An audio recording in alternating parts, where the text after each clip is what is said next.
Okay, so I guess as you know, there's a lot been going on right now with everything with George Floyd and his murder. And yes, I'm calling it a murder.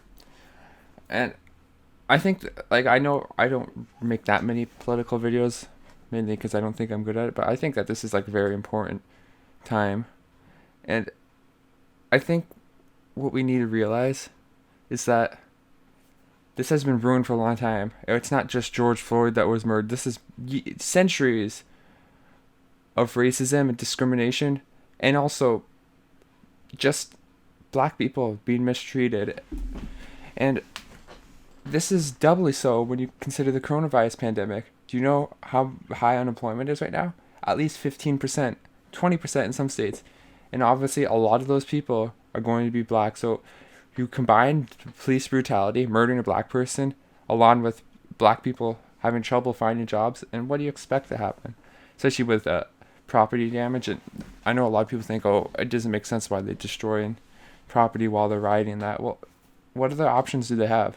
Obviously, peaceful protesting does not do anything because think of Colin Kaepernick. What happened when he peacefully protested? They they criticized him for it. So if people peacefully protest, they'll either one, ignore it and do nothing, two, just criticize them anyways, because obviously Colin Kaepernick was a celebrity, so that's why they criticized him, because I guess he was too big to ignore. But a lot of like less known people, nobody's like me, although I'm not black, so obviously I don't have the same discrimination. But a lot of, let's say, black people, even non-black people that protest in solidarity, they don't listen. Nothing happens. So what did they expect? And people might say, oh, like they're destroying property and that, just this theft and all that. But think of all the age theft that goes on. Where they stealing people's, well, stealing. I guess they don't consider it stealing because, well, it's considered to be the law. But to think of how much wealth is accumulated from taking pretty much the wages of other people, not giving them full compensation for their wages. You think billionaires work hundreds of thousands or thousands times harder than other people? Of course not. They get rich off of the extra labor that they're not compensating back. So people don't focus on that. People just focus on the writing. And also the fact that black people have done a lot of that work and were unfairly compensated. I guess people say that a lot of people say black people basically ran America on their backs. They founded America. Like America was founded on the back of their labor, on their backs. So if they created it and they did it, shouldn't they have the idea or the right to show their frustration that way? And obviously, it's not. This isn't the ideal situation. It's not ideal to destroy things, but they're desperate. They feel nothing's working. They have no other options. Like, if instead of thinking, oh, they're thugs, or taking Donald Trump, thinking they're thugs or destroying it, maybe what they should really be thinking is, how did it get to this point in the first place? Well, the reason why is because of racism, because of discrimination, and people are fed up with it. And unfortunately, this won't be the end. I don't even think much will come of this. They arrested the perpetrator.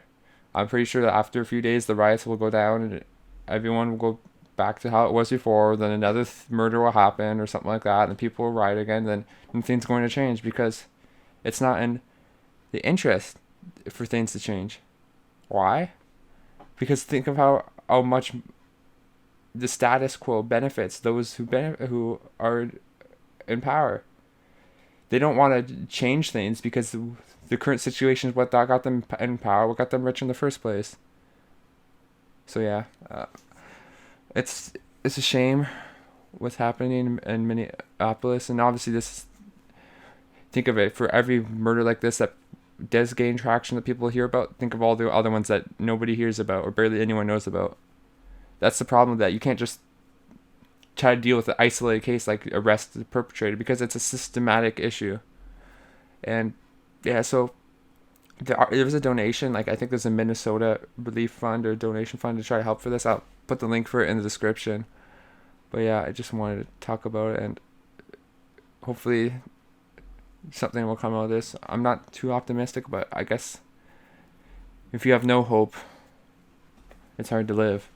So I hope uh, George Floyd's family will be able to receive the justice that that they deserve, and that the other three police officers involved that just sat idly by will also be reprimanded for that. Hopefully arrested too, but who knows? I'm not sure.